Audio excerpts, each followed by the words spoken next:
fraksi Partai PDI Perjuangan dulu. Kami silakan. Terima kasih pimpinan. Semua mitra, Pak Wamen, Pak Ibu Menteri, Bapak Menteri dan Kepala Lembaga. Saya terus terang nih dan banyak teman-teman yang lain juga udah kangen sama Pak Mendagri nih, Pak Wamen. Karena kalau tidak salah sudah 3 masa sidang nih Pak Menteri kita tidak hadir. Saya kira ini perlu menjadi perhatian bagi kita. Karena kita kangen juga nih sama menterinya karena udah cukup lama nggak hadir. Ya. Atau memang udah ada keputusan nggak datang lagi ke Komisi 2, saya nggak tahu. Tolong dipastikan. Yang kedua Pak Menteri, saya ingin pidato ini saya kira baik aja. Juga videonya tadi, tapi kami pengen tahu Pak, apakah kebetulan lagi kan Mendagri kita ini juga jadi pimpinan kan di Satgas Bencana Sumatera ya. Terkait kemampuan pemerintah daerah pasca bencana ini Pak. Ya.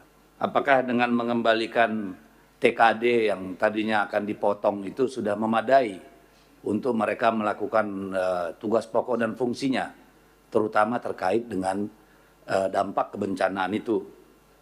Dan ini pun saya dengar tadi katanya masih ada dispute dari 10 triliun lebih yang diusulkan, yang disetujui oleh Menteri Keuangan hanya 8. Padahal kan angka-angka berbicara kepada kita itu dengan sangat-sangat jelas.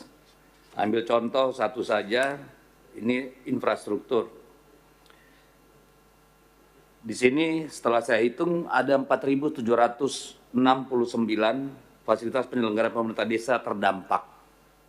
Kalau dikali 1 miliar aja Pak, perbaikan dan segala macam itu per unitnya itu sudah perlu 4,7 triliun. Tapi di sini dihitung hanya 320 miliar. Nah ini hitungannya kan kita harus jelas. Dan kemudian yang tanggung jawab siapa? Apakah pemerintah pusat, apakah pemerintah daerah? Itu baru fisik bangunan kantor-kantor loh Pak. Bagaimana dengan jalan jembatan yang hancur? Yang bukan nasional, yang bukan provinsi, tanggung jawab siapa? Apakah kabupaten kota lagi? Ini kan harus menjadi clear supaya para kepala daerah kita itu bisa bekerja dengan tenang, Pak. Karena jangan-jangan lagi nanti ya udah pusat ngurus yang pusat-pusat aja. Selebihnya derita lu kepala daerah, kan ini nggak bagus juga buat kita. Atau akhirnya pemulihannya nggak akan pernah terjadi. Ya tidak maksimal gitu loh Pak. Lalu kemudian dari sini kan kita belajar Pak.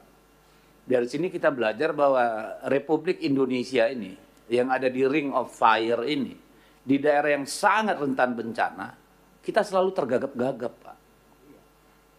Selalu tergagap-gagap. Setiap ada bencana kita seperti anak yang belajar berdiri, belajar berjalan Pak. Dilihat dari sisi kebijakan, dilihat dari sisi penganggaran, itu sama sekali tidak ada sense of crisis terhadap potensi-potensi kebencanaan. Bayangkan hanya untuk tenda aja kemarin kita nunggu dari pusat datang BNPB.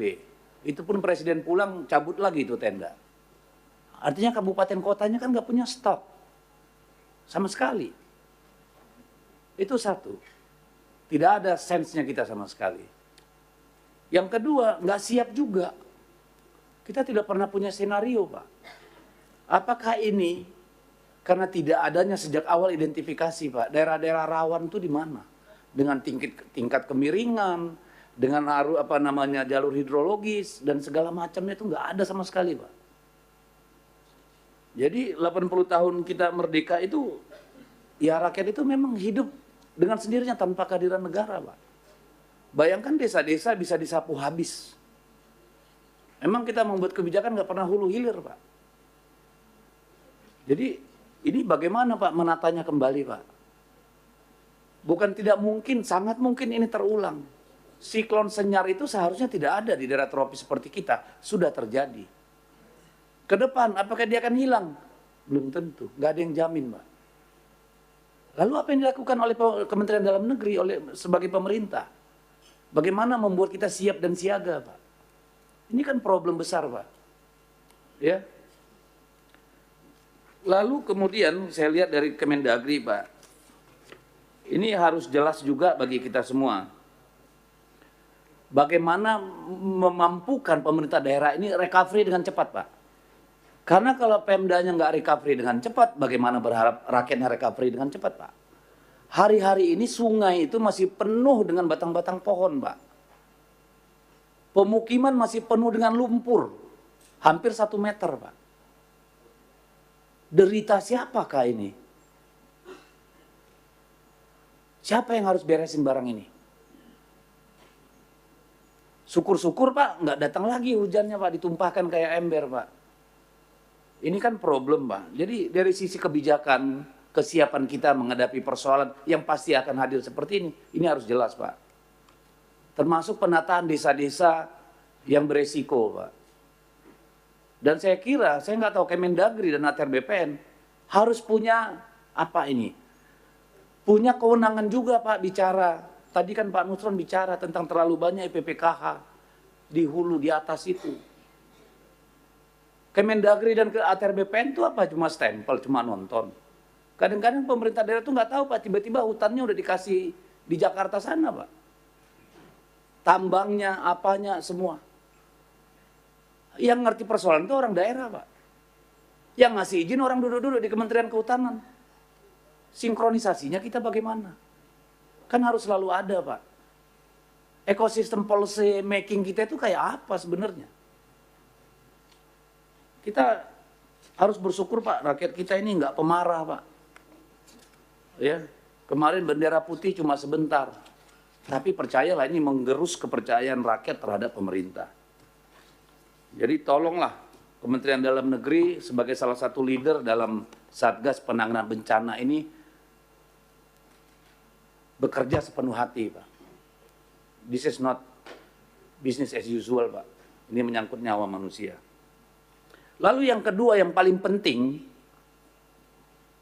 tidak sekedar hunian, Pak.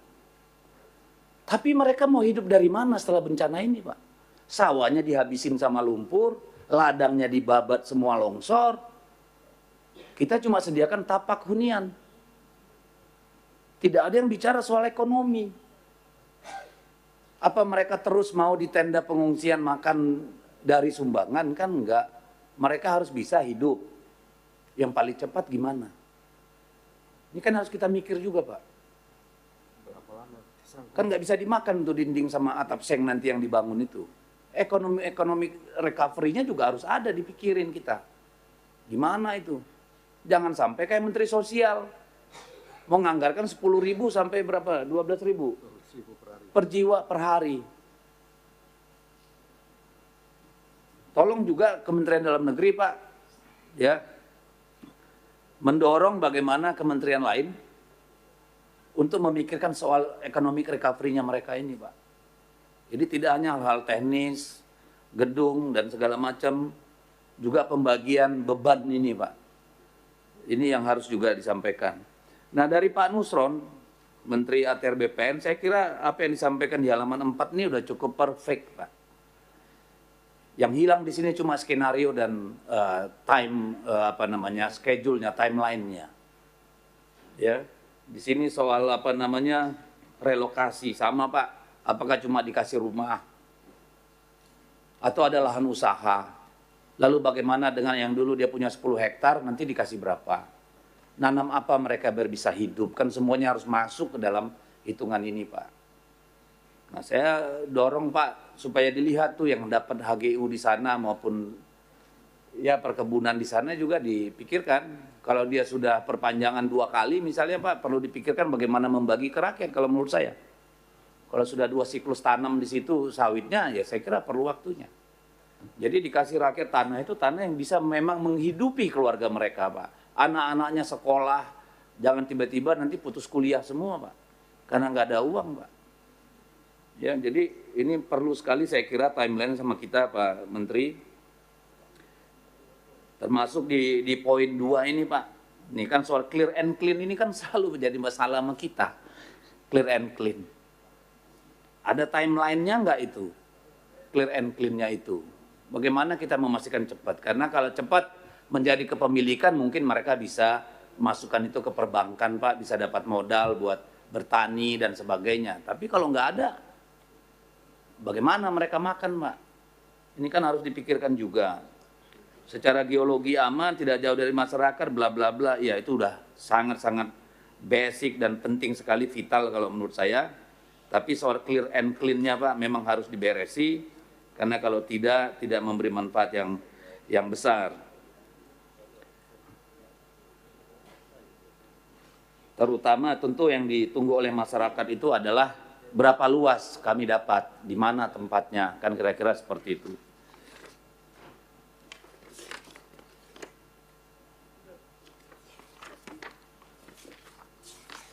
Oke, saya tidak akan habisin semua.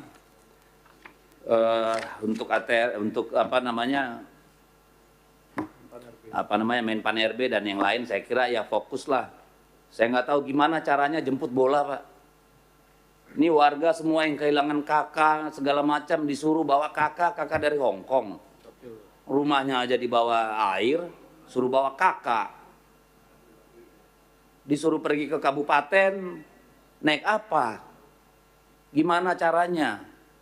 Cobalah bikin pelayan teknis cepet, bawa mesinnya pergi tuh ke kampung-kampung, kakaknya sediain print di kabupaten kota.